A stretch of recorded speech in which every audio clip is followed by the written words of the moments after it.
Hello everyone, welcome to Maths with Mr. JN.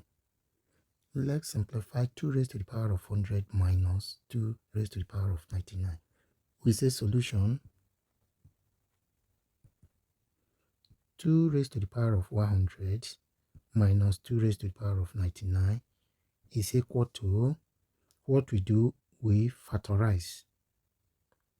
We bring the common factor is 2 raised to the power of 99 into 2 raised to the power of 100 all over the factor 2 raised to the power of 99 minus 2 raised to the power of 99 all over 2 raised to the power of 99.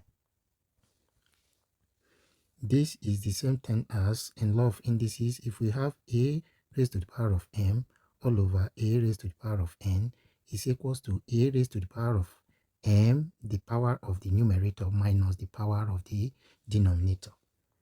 If we apply that in the brackets, we are going to have equal to 2 raised to the power of 99 into 2 raised to the power of 100 minus 99 minus 2 raised to the power of 99 minus 99. We still move further.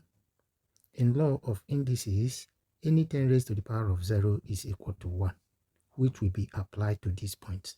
So we are having 2 raised to the power of 99 into 2 raised to the power of 100 minus 99. 100 minus 99 gives us 1 minus 2 raised to the power of 99 minus 99. 99 minus 99 gives us 2 raised to the power of 0.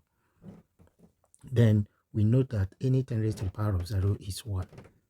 So we are going to have 2 raised to the power of 99 into 2 raised to the power of 1 is 2 minus 2 raised to the power of 0 is equals to 1. Then we have 2 raised to the power of 99 into 1. 2 raised to the power of 99 times 1 gives us 2 raised to the power of 99, which is the final answer. Then 2 raised to the power of 100 minus 2 raised to the power of 99 is equals to 2 raised to the power of 99 as the answer. If this helped, please subscribe and like. Thanks.